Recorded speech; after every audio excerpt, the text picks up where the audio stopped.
नमस्कार, स्वागत है आपका। मैं हूं आपके साथ सपना दीपक मंतेश्वर। बुलेटिन का आगाज करेंगे छत्तीसगढ़ के जगदलपुर में। शुरुआती दौर में ही सिनेमा घरों और आम जनता के बीच फिल्म माटी की जबरदस्त चर्चा चल रही है और सिनेमा घरों में काफी भीड़ देखने को मिल रही है। जहां पहले दिन ही जो भीड़ है वो सिनेमा घरों में हाउसफुल चल रही है और बैठने के लिए सीट नहीं मिल पा रहे हैं।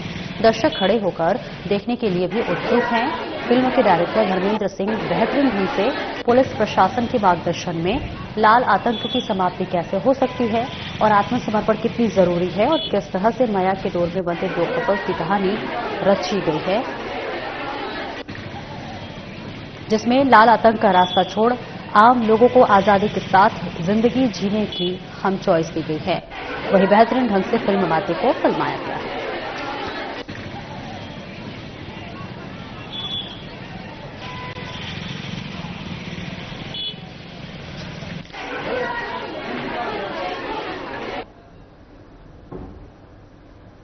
बिहार विधानसभा चुनाव के रुझान आने के साथ ही राजनीतिक प्रतिक्रियाएं भी सामने आने लगी हैं। बिहार के चुनावी परिणाम ने छत्तीसगढ़ का सियासी पारा बढ़ा दिया है। आपको बता दें कि एनडीए बढ़त पर पूर्व मुख्यमंत्री भूपेश बघेल ने ट्विटर पर ट्वीट कर चुनाव आयोग पर तंज कसते हुए चुनाव आयोग को बधाई दी है और तस्वीरें भी आपको दिखा रहे हैं। जहां आपको बताते चलें, इस बीच उन्होंने लिखा कि मुख्य चुनाव आयुक्त ज्ञानेश कुमार को बिहार चुनाव में जीत की बधाई। आपने बहुत मेहनत की। 64 लाख मतदाताओं के वोट काटे। 16 लाख नए मतदाताओं ने आवेदन किया। आपने 21 लाख वोट जोड़ दिए। धांधली पर धांधली, बेहिसाब धांधली। बीजेपी को आपसे अच्छा सहयोग नहीं मिल सकता। वहीं दूसरी तरफ एनडीए को बढ़त मिलने पर भारतीय जनता पार्टी में जश्न मनाया जा रहा है। तो वहीं मुख्यमंत्री विष्णुदेव साय ने अपने मंत्रिमंडल के सदस्यों को मिठाई खिलाकर जीत की बधाई दी।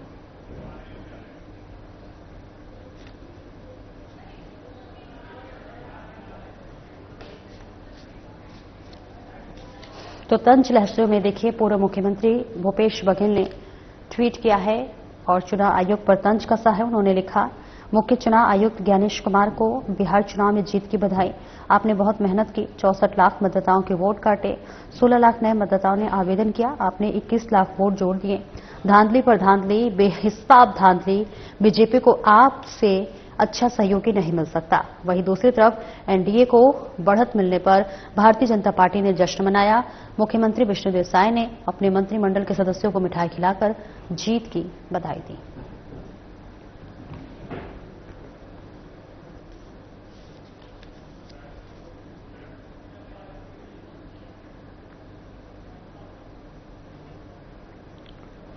और आगे बढ़ेंगे। बिहार विधानसभा चुनाव में राष्ट्रीय जनतांत्रिक गठबंधन एनडीए को रुझानों में बढ़ोतरी मिल चुकी है। बिहार की धरती पर लोकतंत्र का महायुद्ध समाप्त हो चुका है। 6 और 11 नवंबर को 2 चरणों वाले विधानसभा चुनाव में 67.13% रिकॉर्ड मतदान के साथ 24.3 करोड़ की आबादी वाले इस राज्य ने एक बार फिर अपनी राजनीतिक परिपक्वता दिखाई। वोटों की गिनती के साथ सस्पेंस खत्म होने को है और एनडीए की सुनामी ने सबको चौंका दिया है। मुख्यमंत्री नीतीश कुमार के नेतृत्व में एनडीए बहुमत के आंकड़े को आसानी से पार करता दिख रहा है। तो वहीं बिहार रुझान को लेकर बीजेपी सांसद संतोष पांडे ने कहा, रुझान मोदी और नीतीश के प्रति है। बिहार में एनडीए बड़ी जीत की ओर है। जहां जब भूपेश बघेल के पैर पड़े वहां बंटाधार हुआ। संतोष पांडे ने भूपेश बघेल पर तंज कसते हुए कहा कि जहां भूपेश गए वहां कांग्रेस दहाई पार नहीं कर पाई।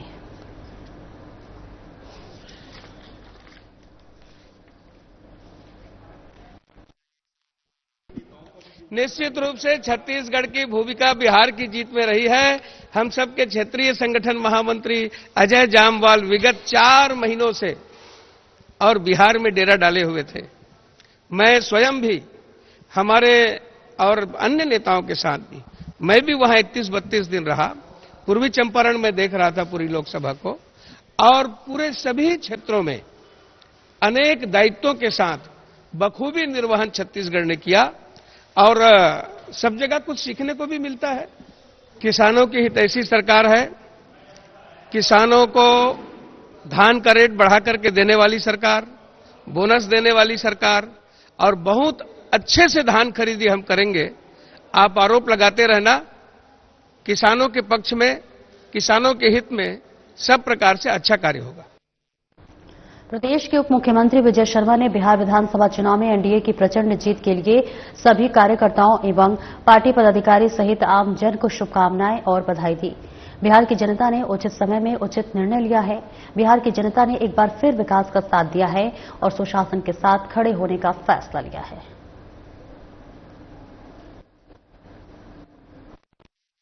आने की संभावना थी ही, आकलन था ही। जाने क्यों मैं बिहार गया था तो यूं ही लगने लगा था, बिहार में सांस लेकर ही समझ में आता था कि 150 सीट से अधिक सीटों के साथ भाजपा की एनडीए की सरकार यहां बनेगी और वो परिणाम में दिख भी रहा है। मैं हृदय से शुभकामनाएं और बधाइयां देता हूं बिहार की सारी जनता को कि जिन्होंने उचित समय में उचित निर्णय किया है, जिन्होंने उस राज को, जब गुंडा राज हुआ करता था बिहार को, उसको याद करके उसको छोड़ दिया है, उन्होंने विकास का साथ दिया है, उन्होंने सुशासन के साथ खड़े होने का फैसला लिया है। ये बहुत बड़ी बात है, अभिनंदनीय है। और आगे बढ़ेंगे। राजभवन से स्थानांतरित अधिकारियों को विदाई दी गई है। राज्यपाल रमेश डेका ने राज्यपाल के परिसहाय निशांत कुमार और सुनील शर्मा, पूर्व संयुक्त सचिव हिना अनिमेश नेताम, पूर्व परिवहन अधिकारी प्रेम कांत त्रिवेदी के स्थानांतरण पर उन्हें नए दायित्व और उज्जवल भविष्य के लिए शुभकामनाएं और सफाई कर्मी एस कसैया की सेवानिवृत्ति पर सुखद भविष्य की शुभकामनाएं दी है। राज्यपाल ने कहा कि शासकीय सेवा के दौरान स्थानांतरण एक प्रक्रिया है जिसका पालन सभी को करना होता है और इस अवसर पर छत्तीसगढ़ की महिला band Chinhari the girl band द्वारा मनमोहक सांस्कृतिक कार्यक्रम की प्रस्तुति दी गई है। इस अवसर पर राज्य की प्रथम महिला रानी डेका, काकोटी विधायक सुनील सोनी सहित राजभवन के अधिकारी कर्मचारी उपस्थित रहे।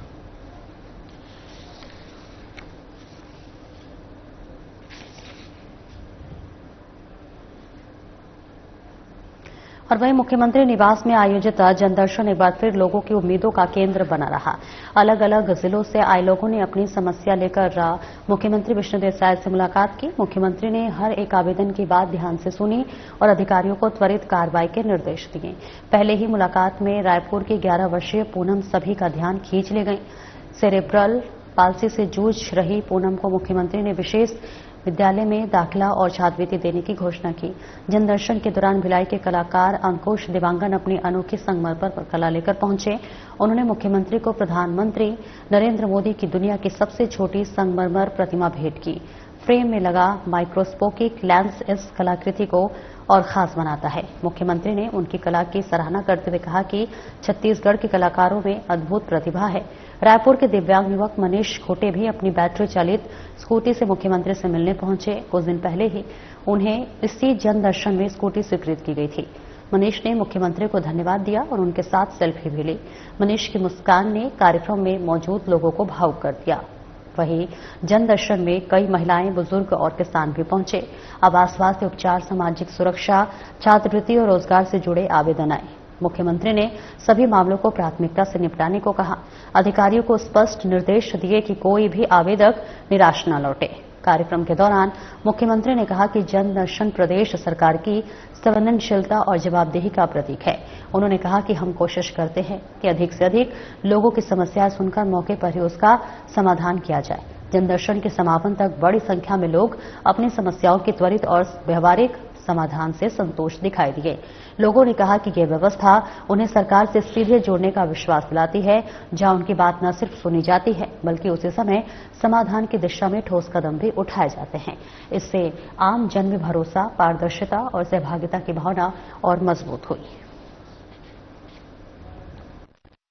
काफी अंतराल के बाद आज सीएम हाउस में जनदर्शन का आयोजन था, लेकिन इसके पहले सुशासन तिहार के माध्यम से हम स्वयं, हमारे मंत्रीगण, हमारे सांसद विधायकगण और हमारे सभी जनप्रतिनिधिगण जनता के बीच में गए थे, उनकी समस्याओं को सुने थे और 40 लाख समस्याएं आवेदन के रूप में उनके आए थे। उसका निराकरण भी हमारे अधिकारियों ने 1 महीना समय लगाकर किया था, मेहनत करके, और करीब करीब 100% समस्याओं का समाधान भी किए थे।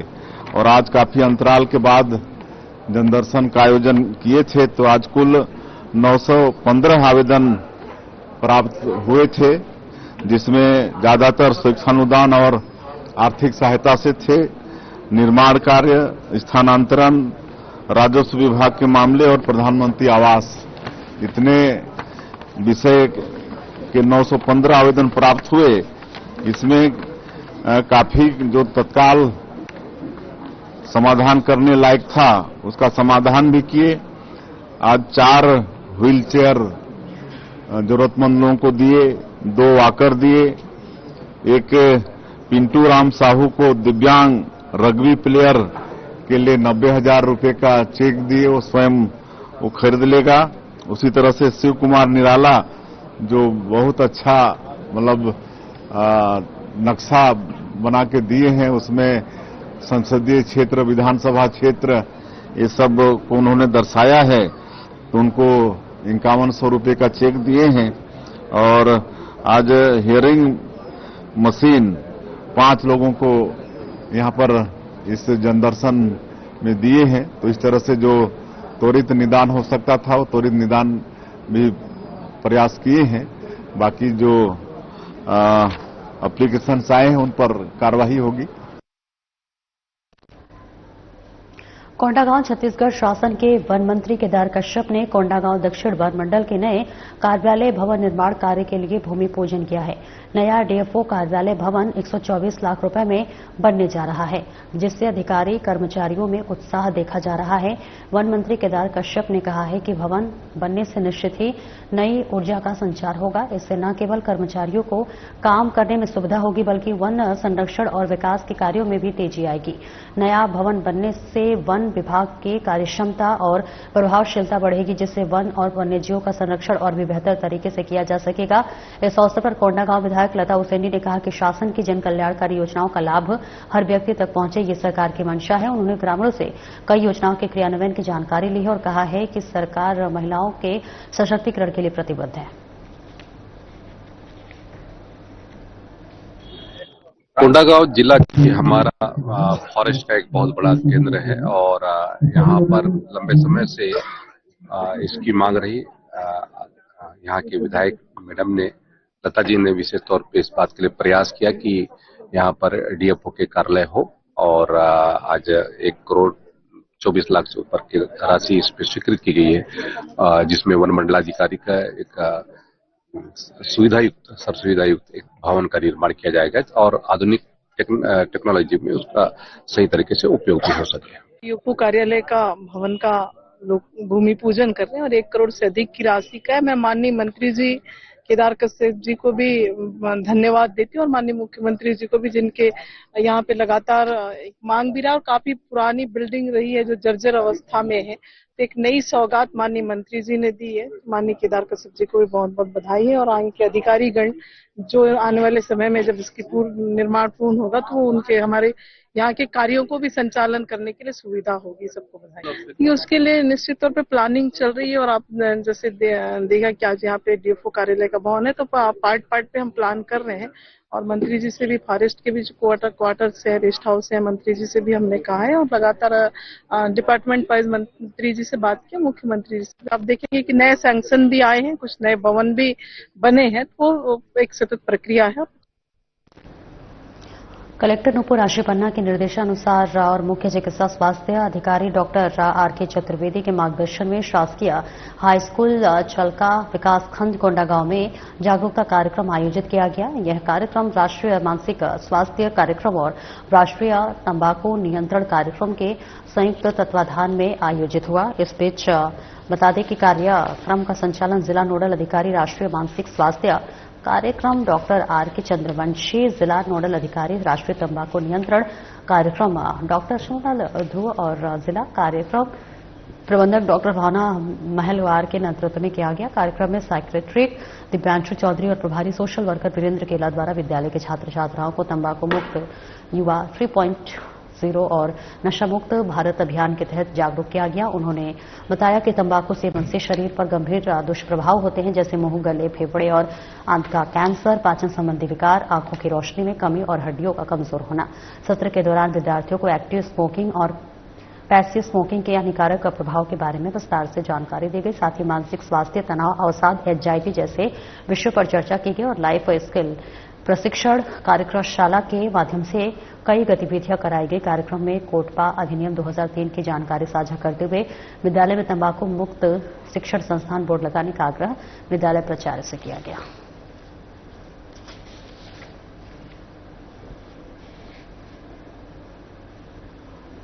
कोंडागांव कलेक्टर नुपुर आशी पन्ना ने फरसगांव विकासखंड के विद्यालय, छात्रावास और स्वास्थ्य केंद्रों का निरीक्षण किया। कलेक्टर ने ग्राम आलोर में आयुष्मान आरोग्य मंदिर का निरीक्षण कर गर्भवती महिलाओं के स्वास्थ्य जांच और प्रसव की जानकारी ली। उन्होंने उच्च जोखिम वाले गर्भवती महिलाओं के स्वास्थ्य की सतत निगरानी पर जोर देते हुए कहा कि ऐसे गर्भवती महिलाओं से दूरभाष से नियमित संवाद कर उनके स्वास्थ्य की स्थिति को जानकारी लेते रहें। और इसके बाद उन्होंने बड़े डोंगर में शासकीय उच्चतर माध्यमिक विद्यालय का निरीक्षण कर शैक्षणिक गतिविधियों की जानकारी ली। उन्होंने इस दौरान विद्यार्थियों के अपार आईडी निर्माण कार्य की प्रगति की जानकारी ली और जिनका नहीं बन पाया है उनके लिए शिविर लगाकर आधार कार्ड में त्रुटि सुधार करवाने के निर्देश दिए। कलेक्टर ने बड़े डोंगर में प्री मैट्रिक आदिवासी बालक छात्रावास का भी निरीक्षण किया और डाइनिंग रूम के लिए आवश्यक फर्नीचर की व्यवस्था के निर्देश संबंधित अधिकारियों को दिए। साथ ही रीडिंग रूम की व्यवस्था के साथ कंप्यूटर रूम को सुचारू रूप से संचालित करने के भी निर्देश दिए। ग्राम कोनगुड़ में उन्होंने सेजेस विद्यालय परिसर में बने नवीन छात्रावास भवन का निरीक्षण किया और 15 दिन में आवश्यक मरम्मत कार्य पूर्ण कर हैंडओवर करने के निर्देश लोक निर्माण विभाग को दिए।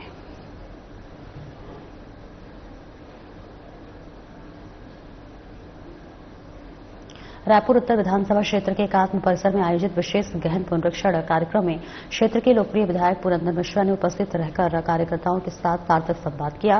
विधायक पुरंदर मिश्रा ने कहा कि लोकतंत्र की सुदृढ़ नींव पारदर्शिता पर आधारित होती है। मतदाता सूची का शुद्धिकरण लोकतंत्र की पवित्रता बनाए रखने की दिशा में एक महत्वपूर्ण कदम है। प्रत्येक कार्यकर्ता निष्ठा और समर्पण के साथ इस कार्य को पूर्ण करे ताकि विकसित भारत 2047 का संकल्प साकार हो सके। यह कार्यशाला जवाहर नगर मंडल अध्यक्ष संदीप चंखेल के नेतृत्व में आयोजित हुई, जिसमें जिला अध्यक्ष रमेश ठाकुर, प्रदेश महामंत्री गुंजन प्रजापति, प्रफुल्ल विश्वकर्मा सहित सैकड़ों भाजपा कार्यकर्ता उपस्थित रहे।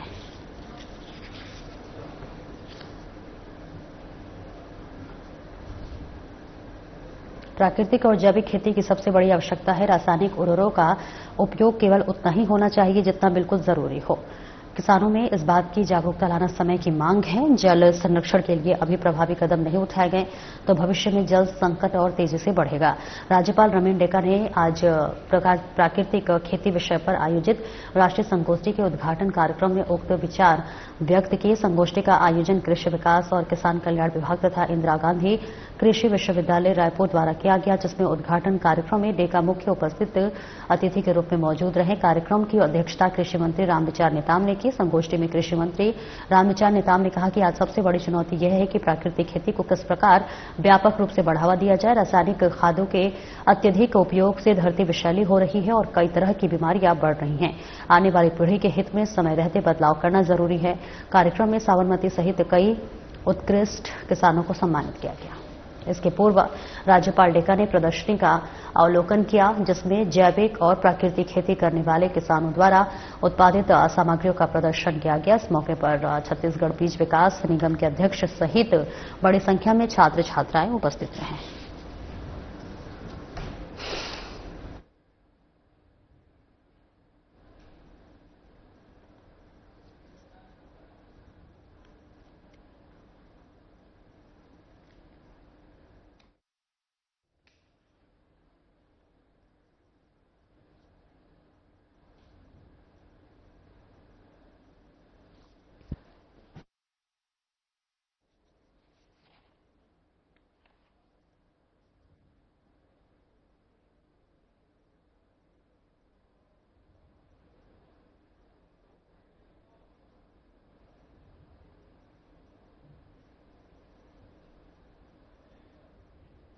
तो देखिए तस्वीरें आपको दिखा रहे हैं जहां पर रायपुर से प्राकृतिक और जैविक खेती की सबसे बड़ी आवश्यकता जो है वो रासायनिक उर्वरकों का उपयोग जितना जरूरी होती हो, किसानों में जागरूकता लाना है, समय की मांग है। तो सीधी तस्वीरें आपको इस वक्त दिखा रहे हैं जहां पर प्राकृतिक और जैविक खेती की सबसे बड़ी आवश्यकता है। मोहन बड़ौदिया में बच्चों में बहुमुखी प्रतिभा का इस वक्त आपको बताते चले कि विकास करने को लेकर sunrise public higher secondary school में बाल मेले का आयोजन हुआ। इस दौरान कार्यक्रम की शुरुआत सर्वप्रथम विद्यालय के प्राचार्य गिरीश दुबे द्वारा मां सरस्वती की प्रतिमा पर माल्यार्पण कर पूजन कर की गई। इसके उपरांत बच्चों द्वारा लगाए गए स्टॉल का निरीक्षण भी प्राचार्य और स्टाफ के लोगों द्वारा किया गया। मैं गिरीश कुमार दुबे, प्राचार्य sunrise public higher secondary school Mohan Barodiya. सर्वप्रथम आज 14 नवंबर बाल दिवस के उपलक्ष्य में आप सभी को, सभी नगरवासियों को, सभी छोटे नन्हे मुन्ने बालकों को अपनी शुभकामनाएं प्रेषित करता हूं। आज के इस अवसर पर बच्चों में बहुमुखी प्रतिभा का विकास करने के लिए, कौशल विकास के लिए, मैनेजमेंट सीखने के लिए इस बाल मेले का आयोजन किया गया है। इस प्रकार के आयोजनों से बच्चे कई प्रकार की चीजें सीखते हैं, जैसे सामान को खरीदना, बेचना, वस्तु विनिमय करते हैं, तो उससे पैसों का लेन देन का उनको व्यवहारिक शिक्षा का ज्ञान प्राप्त होता है। चल रही बीड़ी, सिगरेट, पान, तंबाकू की दुकानों की शिकायतें मिल रही हैं। ऐसे में जिनसे असामाजिक तत्वों का जमावड़ा होता था और विद्यार्थियों पर नकारात्मक प्रभाव पड़ रहा था। ये स्थितियां बच्चों में तंबाकू सेवन की आदत और सुरक्षा जोखिम भी बढ़ाती थी, साथ ही बालिकाओं की सुरक्षा की दृष्टि से भी उचित नहीं था।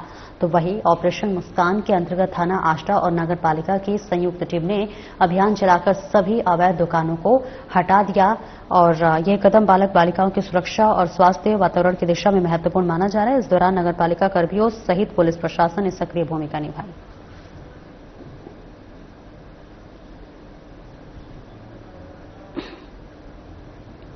फिलहाल इस बुलेटिन में इतना ही। नमस्कार।